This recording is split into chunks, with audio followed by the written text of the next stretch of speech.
A paz do Senhor, falando EBD de volta nesta feita com as lições bíblicas CPAD, Sala dos Juvenis.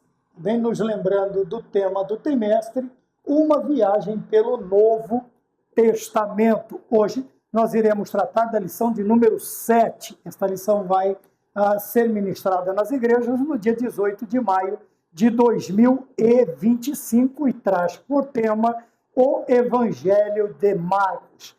A aula passada nós falamos sobre o Evangelho de Mateus. Também hoje nós vamos tratar sobre o Evangelho de Marcos. E o texto áureo está no livro, ou no Evangelho de Marcos, no capítulo de número 8, o versículo de número 31, que diz desta maneira: E começou a ensinar-lhes que importava que o Filho do Homem padecesse muito e que fosse rejeitado, e que fosse morto, mas que depois de 3 dias ressuscitaria. Amém? Os objetivos da lição são 3. O primeiro é salientar as características do Evangelho de Marcos. O segundo, saber a visão do autor e o seu público-alvo. O terceiro, conhecer os principais ensinamentos sobre Jesus no livro, quer dizer, no Evangelho de Marcos, ou o Evangelho segundo escreveu Marcos, tá bem? Então nós vamos falar sobre estes pontos, vamos nos ater aos objetivos, que o primeiro é salientar as características deste Evangelho, né? Quais são as suas características, o que destaca, o que distingue, nos lembrando que nós estamos falando do segundo, não em ordem cronológica, o segundo evangelho sinótico. O primeiro, Mateus, o segundo, Marcos, e o terceiro, Lucas, tá bem? E são chamados de evangelhos sinóticos porque eles têm a mesma perspectiva, praticamente o mesmo ponto de vista, praticamente a mesma visão. Sinótico, como nós já vimos, né? Sim, quer dizer, a mesma visão, a mesma direção, o mesmo objetivo, a mesma perspectiva, tá bem? O segundo, saber a visão de quem? Do autor e o seu público-alvo, quer dizer, a visão tanto do escritor, que é Marcos, e também daqueles que vão ouvir, para quem ele direciona.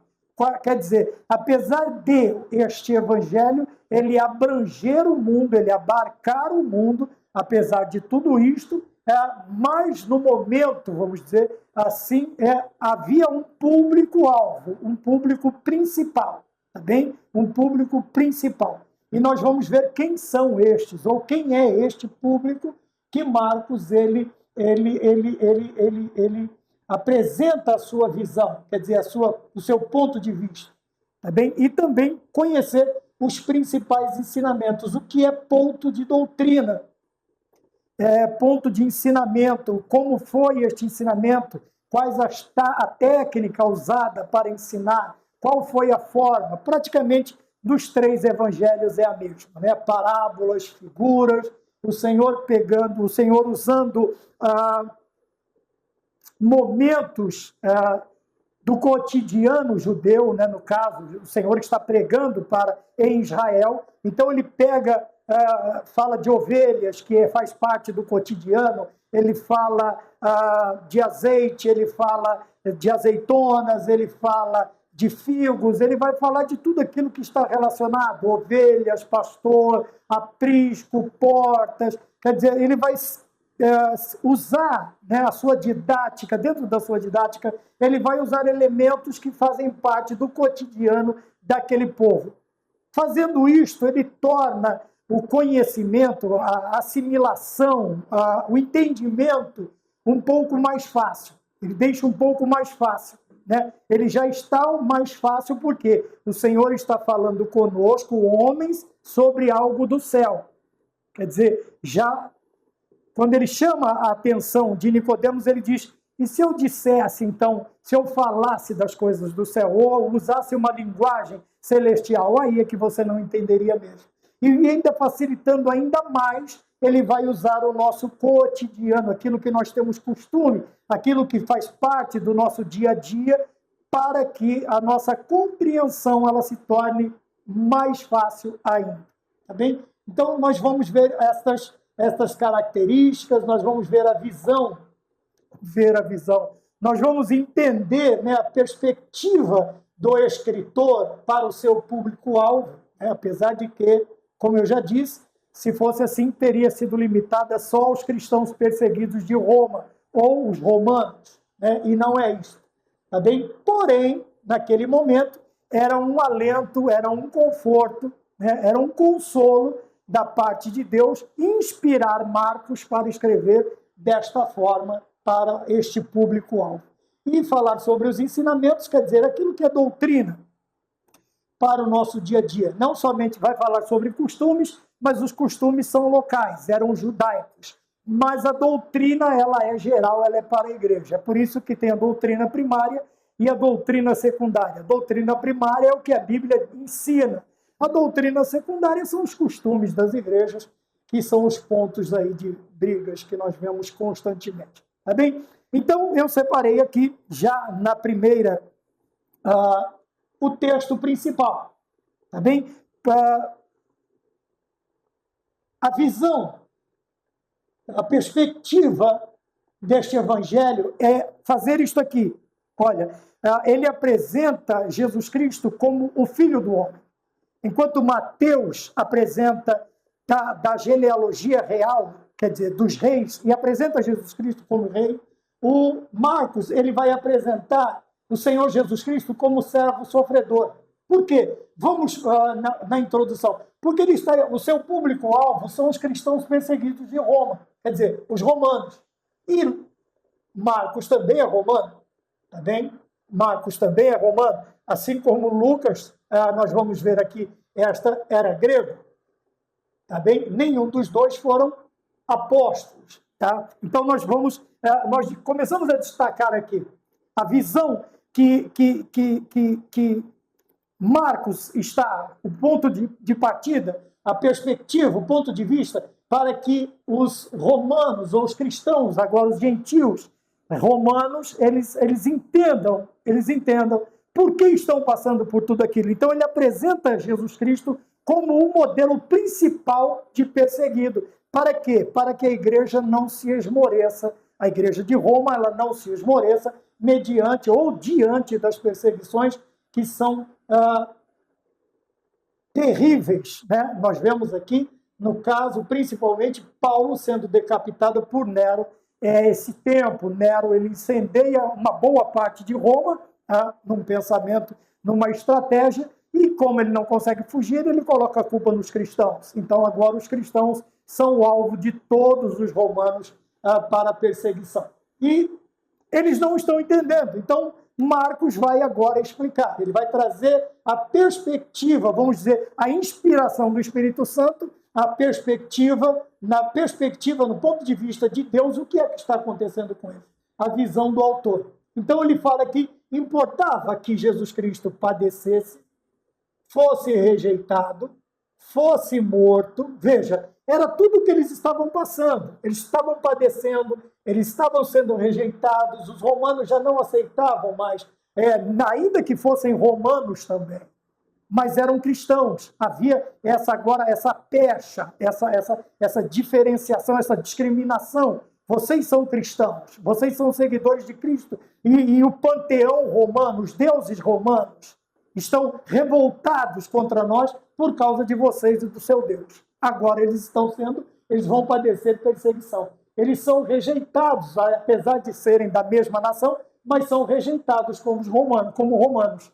Eles vão sofrer as mesmas aflições como os outros povos não romanos. Veja que quando Paulo, para você entender, quando Paulo ele é esbofeteado na cadeia, ele chama a atenção do carcereiro dizendo assim: como pode você agredir um cidadão romano? Olha que ponto interessante. O homem ele se assusta, ele diz assim: como assim você é romano? Eu paguei um preço muito alto para obter a cidadania romana. E agora e ele falou, mas eu sou de nascença. Paulo era romano de nascença. Era judeu de judeus, hebreu de hebreus, fariseu de fariseus, e incorruptível, vamos dizer assim, tá bem? Quanto à lei. E agora o carcereiro se vê num dilema. Ele diz, agora eu vou morrer.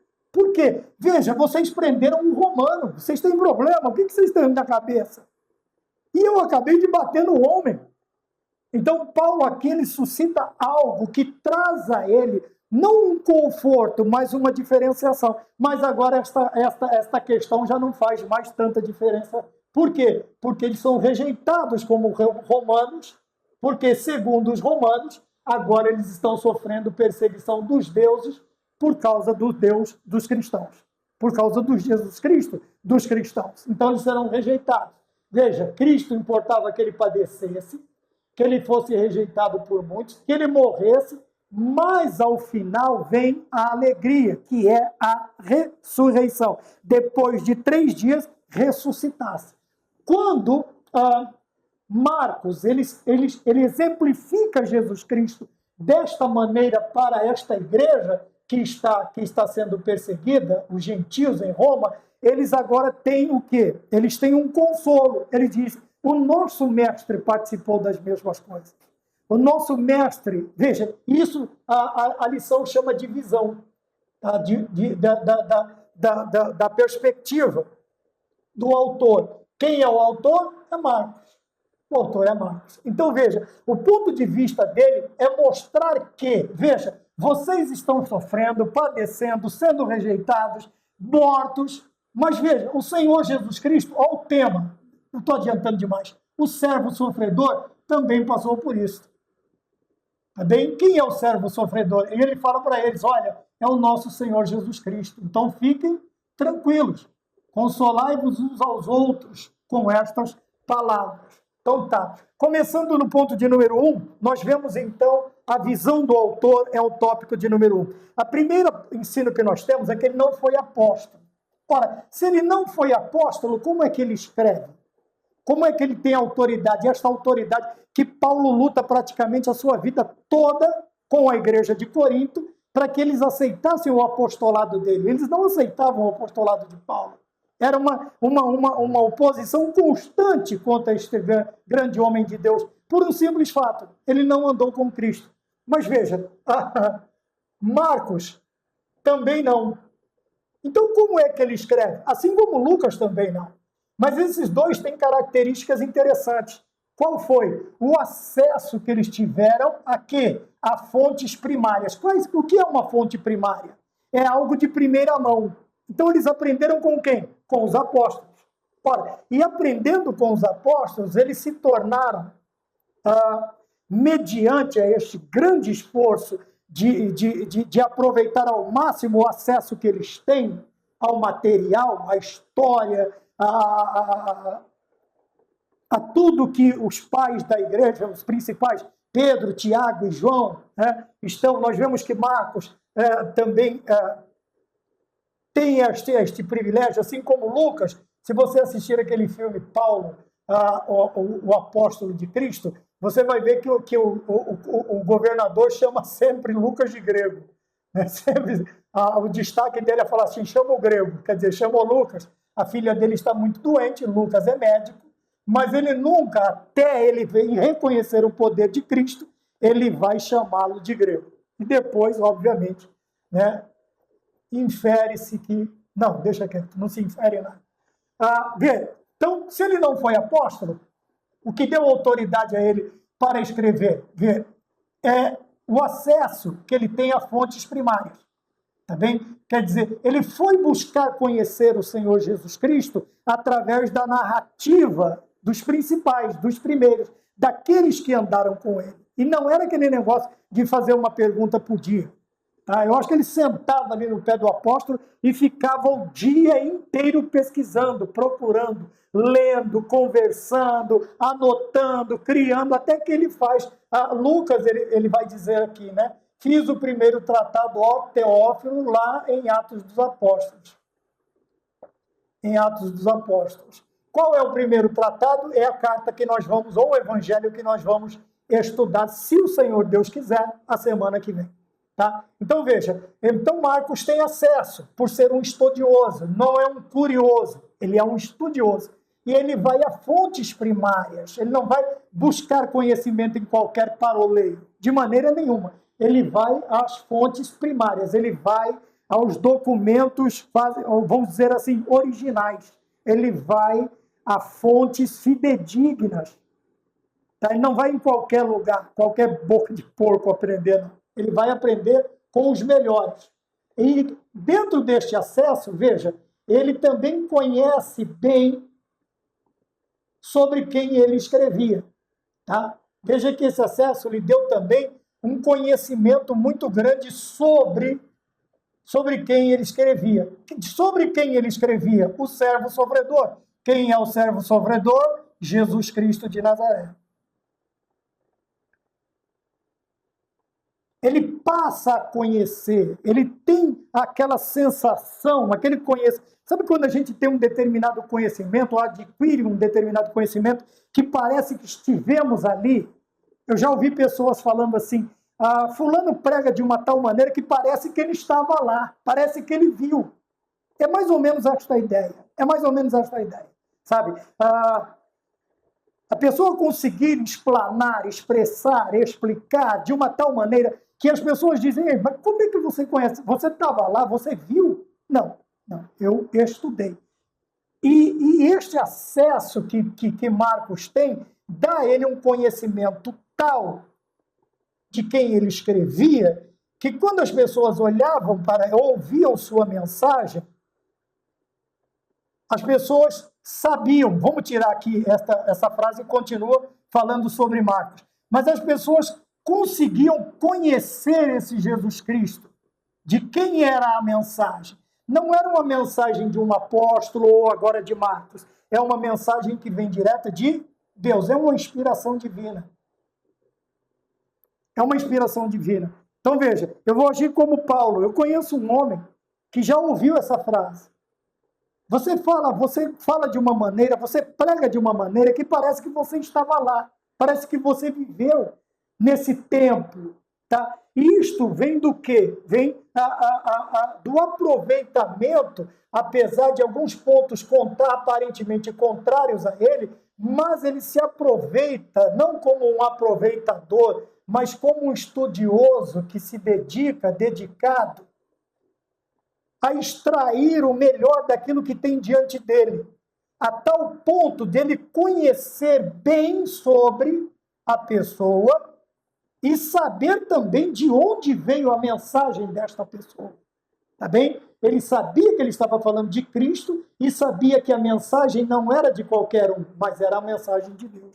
A inspiração do Espírito Santo. Tá bem? Dentro desse conhecimento, o que ele vai ensinar também para a igreja, ou para a igreja, como ele está escrevendo aqui, para os perseguidos de Roma? Que apenas um milagre não é... Receber milagre não é o mais importante. Quando nós analisamos a carta, ou o Evangelho de Marcos, nós vamos ver que ele leva este ensinamento. Que além do milagre, é bom o milagre, é bom a cura, é boa a ressurreição, é bom, todos os milagres de Deus são bons. Porém, ele diz que receber não é o mais importante. Mas o que é importante, o que é relevante nesta mensagem? O que de relevante esta pessoa sobre quem ele escreve apresenta aos seres humanos? Mormente, como diz um pastor amigo meu, ele dizia, mormente aqui aos servos, aos perseguidos de Roma, que apenas receber o milagre não é o mais importante, mas sim o quê? Nos tornarmos suas testemunhas na terra. E a partir de que momento nós somos testemunhas? Nós podemos ser testemunhas oculares, quando vemos, ou podemos ser testemunhas, como eles dois, dos fatos. Então, você viu, você é um testemunha ocular, porque você viu. Se você não viu, é uma testemunha o quê? Dos fatos. Porque você teve acesso aos documentos, você teve acesso às declarações, aos depoimentos. Então, você é uma testemunha de quê? Factual. o outro é um testemunha ocular. Se eu estiver errado, as linhas para os comentários estão aí. Tá bem? Me ajudem, me ajudem. Tá? Continuem comentando, continuem nos ajudando, curtindo, compartilhando. O Senhor Deus tem nos abençoado muito através da vida de vocês. Tá bem? Então, muitas vezes nós nos prendemos ao que pode acontecer. Mas, apesar de ser um milagre, eles são passageiros. É para a nossa vida terrena.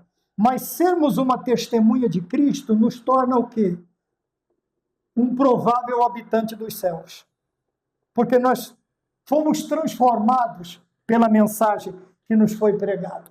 Tá? A nossa vida cristã ela foi transformada a partir desses momentos de padecimento, de rejeição, de morte até.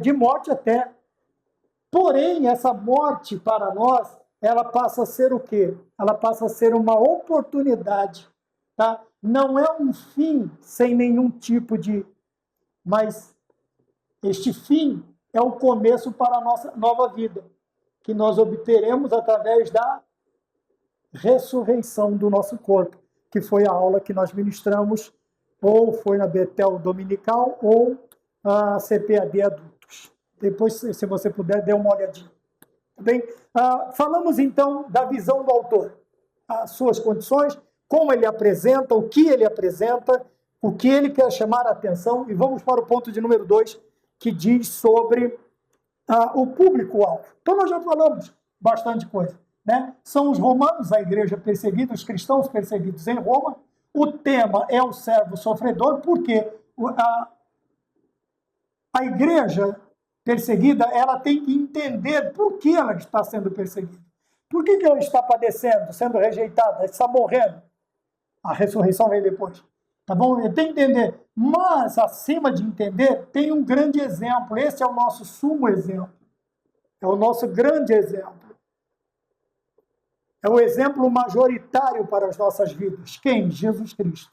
Então, o tema de Marcos é o servo sofredor.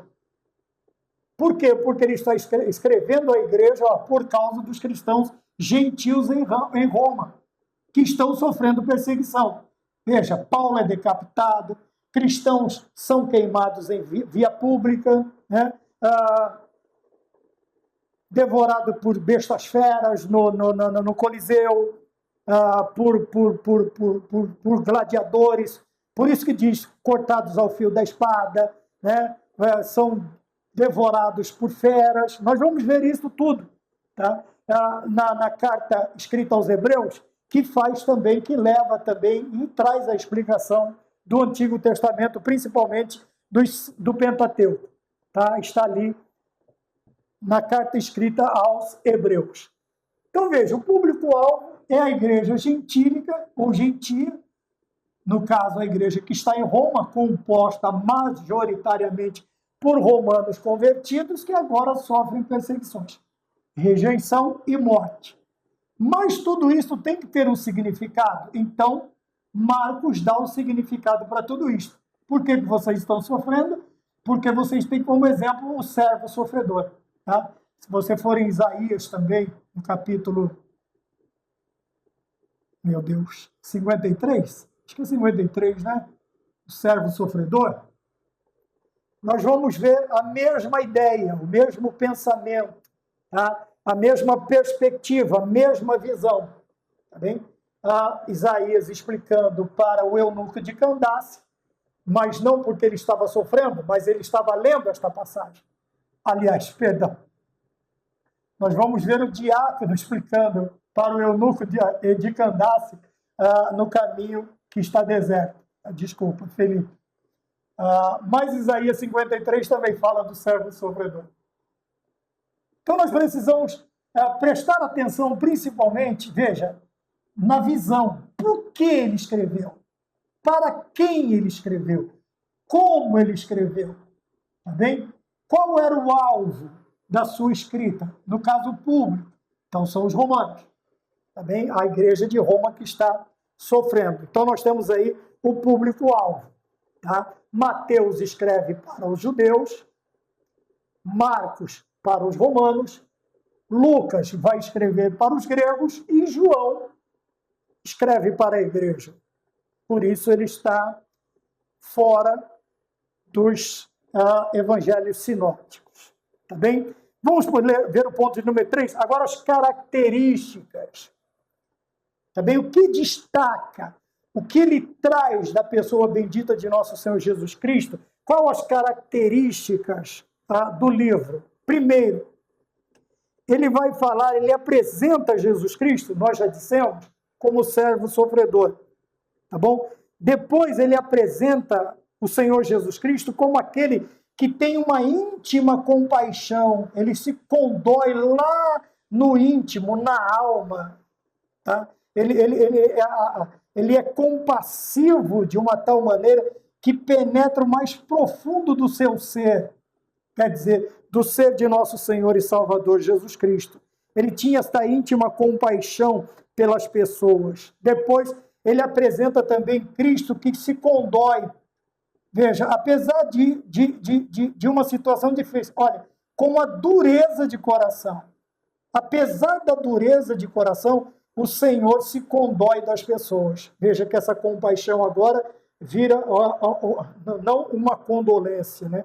Mas ele se condói, ele se turba, o seu espírito se move por causa da dureza de coração. Por que a dureza de coração? Porque todos estão vendo os exemplos, estão vendo as perspectivas, o ponto de vista, os destaques, estão vendo os ensinamentos, o que o Senhor Jesus Cristo passou, mas mesmo assim seus corações não são transformados. São ainda corações de pedra, né, que precisam ser mudados para coração de carne. São corações de pedra. Tá bem? Uma outra característica do Evangelho de Marcos é que o Senhor, veja, suspirava em espírito. Tá? A íntima fala de interno, dentro. Condoer-se também fala. E aqui o Senhor até suspirava por causa, né, em espírito, por causa deste público que não muda. E outra característica agora no Gólgota, ele enfrenta a morte. Mas ele enfrenta a morte de que maneira? Em oração. Por que ele enfrenta em oração? Porque ele sabe que esse estado ele é limitado.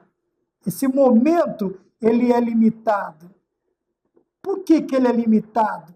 Ele sabe como está nas mãos do Senhor, ele está nas mãos de Deus. Toda esta situação, ele sabe que este momento de morte ele é limitado. Porque logo, 3 dias depois, ele se alegra ao vencer a morte na ressurreição. Então, estas são as características. São as características que Marcos apresenta para uma igreja perseguida, para uma igreja sofredora, para uma igreja que está passando por problemas, mas não entende por quê. Não entende. Muitas vezes nós estamos nessa situação, nós passamos por esta situação. Veja, apesar de estarmos bem, né, aparentemente estamos espiritualmente bem, tá? Nós estamos bem com as doutrinas, nós estamos de bem com os mandamentos, com os preceitos, nós estamos crentes, somos crentes. Nós começamos a viver, a vivenciar, a passar por problemas, ao tópico de número 4, os ensinos de Jesus Cristo em Marcos. Nós começamos a passar por momentos que nós não entendemos. Tá? E isto não era exclusividade somente da igreja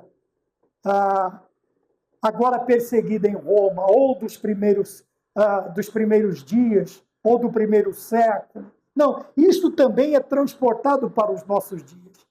E quantas vezes nós nos vemos em situações que até pensamos, me permita usar egoisticamente, nós pensamos que não merecíamos passar por aquilo, que não merecemos passar pelo que estamos passando.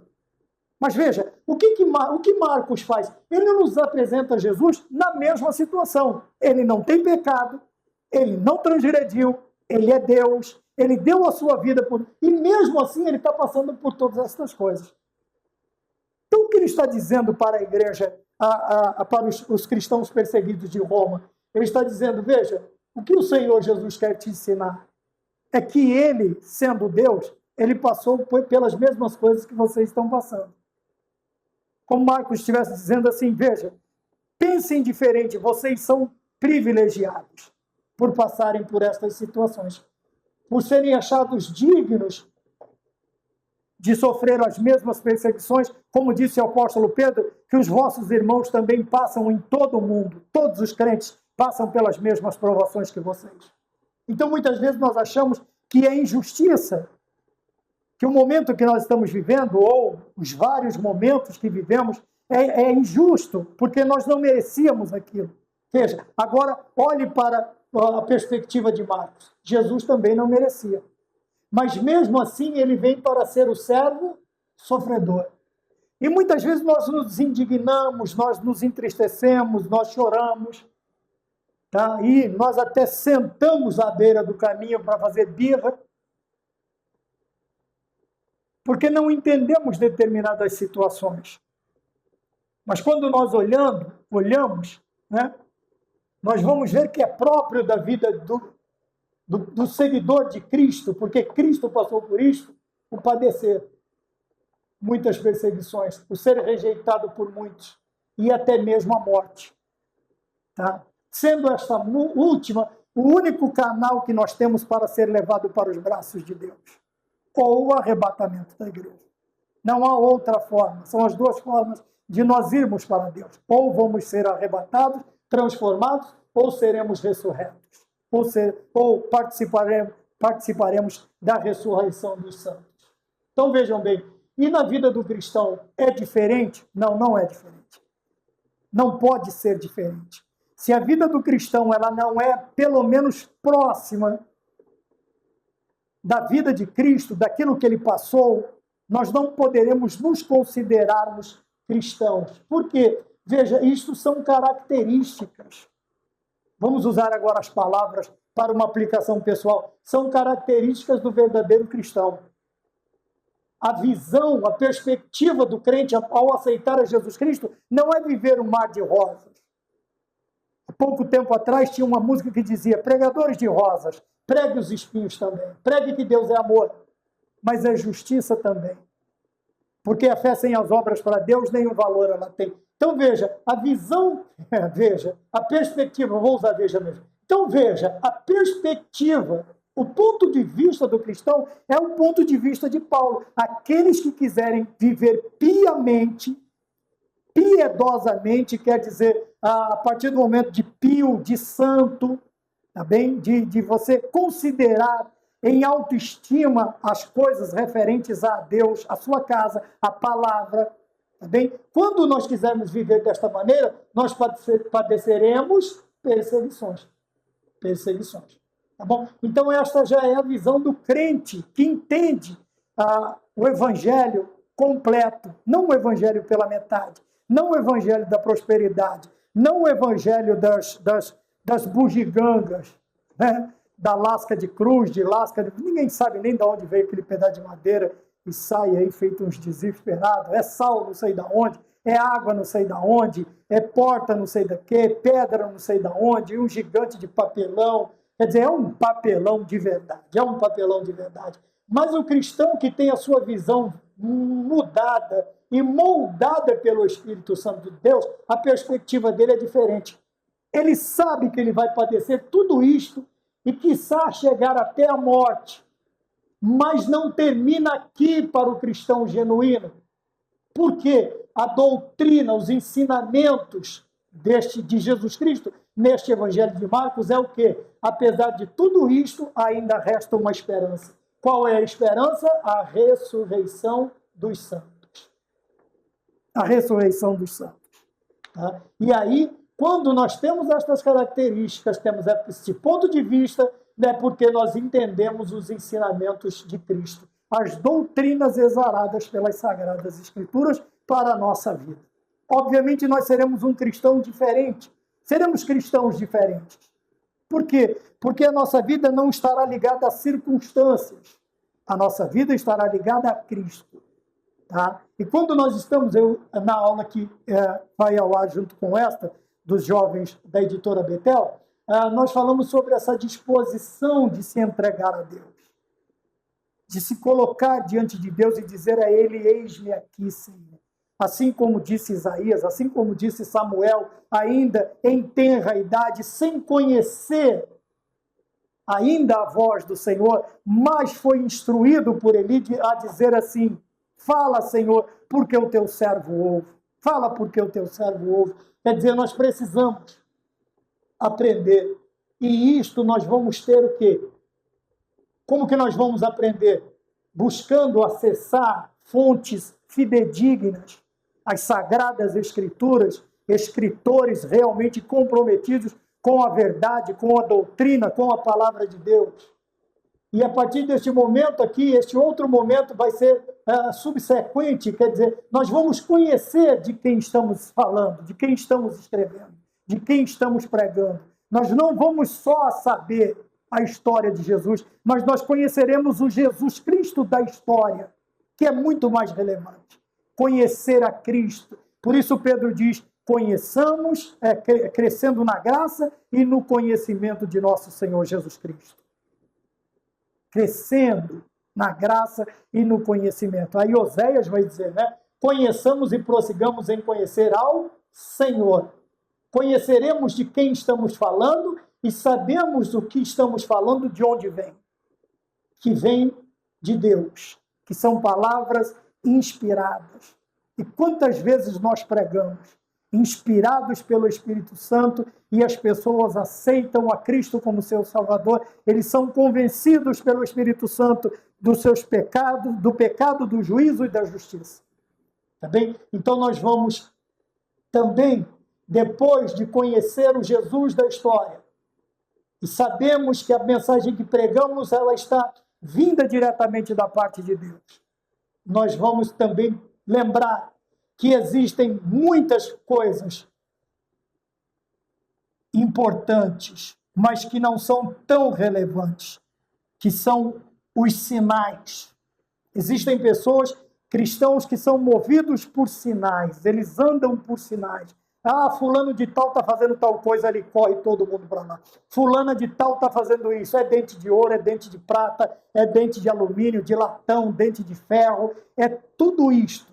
E isto arrasta multidões. Mas qual seria, por favor, me responda, qual seria o propósito de Deus em fazer isto? Qual seria o efeito, qual efeito causaria na humanidade este tipo de coisa? Nenhum. Tanto é que nós vemos que ao invés de um crescimento exponencial de cristãos, depois desse tipo de coisa, o que acontece? Uma evasão muito grande de igrejas. Por quê? Porque os sinais agora, alguns, ou vamos dizer, uma grande maioria desses sinais, se mostram mentirosos, fabricados. E o que acontece? A pessoa, ao invés de reconhecer o próprio erro, ou reconhecer o erro da pessoa que praticou tal ato, não. O que ele vai fazer? Se revoltar contra Deus. Neste momento, nós aprendemos que receber milagre não é o mais importante. Não é. É bom receber o milagre, é importante receber milagres, é ótimo receber milagres, mas eu tenho que me ater ao fato de que eu preciso ser transformado pelo Espírito Santo de Deus. A partir desta transformação, eu vou me tornar testemunhas, Atos 1:8, e ser-me-eis testemunhas, tanto em Jerusalém. Quando? Quando for derramado sobre vós o Espírito Santo, o poder. Quando Deus derramar sobre nós o Espírito Santo de Deus. É neste momento que nós nos tornamos testemunhas, somos transformados em testemunhas de nosso Senhor e Salvador Jesus Cristo. Tá bem? Veja, para conter a evasão, nós precisamos da efusão. Gostou? Procure no dicionário. Veja, Para conter a evasão de cristãos, nós precisamos do derramamento, da efusão do Espírito Santo na nossa vida, como nós vimos em Atos 1:8. E estes, ao invés de saírem da igreja, desviarem, murmurarem, ficarem parados no canto, o que eles fizeram? Foram ser testemunhas de Cristo, tanto em Jerusalém, como em toda a Judéia, Samaria e até os confins da terra. Tá bom? Então esta é a mensagem que nós temos. E essa mensagem ela vai ter efeito imediato na vida de quem? Dos crentes sofredores, daqueles que padecem perseguições, como aconteceu na igreja de Roma, quando este tratado de Marcos ele é levado, ele é lido para os cristãos que estão sendo perseguidos. E quantos, quando estavam sendo atacados pelas feras, pelos gladiadores, pelo fogo, eles simplesmente se lembravam. Quantos não se lembraram das palavras de Cristo através de Marcos nesta epístola, neste evangelho? Quantos não tiveram suas forças redobradas ao ponto de dizer, solte as feras, a ponto de dizer como Policarpo, acenda a pira, acenda o fogo, fique tranquilo, que quando eu morrer, quando eu fechar os meus olhos aqui, eu tenho certeza que eu vou abri-los à destra do Deus Todo-Poderoso. Não ainda no céu, mas estarei no paraíso, aguardando os outros santos, os outros mártires, os outros sofredores que entenderem que Cristo é o servo sofredor e fizerem sua base de doutrina, a sua solidificação, a sua estrutura básica, alicerce reforçado nas palavras de Marcos, apresentando Jesus Cristo como servo sofredor. Eu terei como exemplo o meu grande mestre. Tá bem? Então vamos o ensino. E tudo isto nos garante por quê? Porque ele se compadecia, ele se condoía, ele suspirava, ele enfrentou a morte e o principal, ele ressuscitou ao terceiro dia para nos dar a vitória. Amém? Que o Senhor Deus nos abençoe, que o Senhor Deus nos guarde e que possamos aprender com Marcos, que apesar dos padecimentos, das rejeições, até da morte, mas a ressurreição nos aguarda em Cristo Jesus e seremos mais do que vitoriosos, porque estaremos com Ele para sempre. Amém? O Evangelho de Marcos. Até a próxima aula, se o Senhor nos permitir, e vamos ficar todos com a paz do Senhor.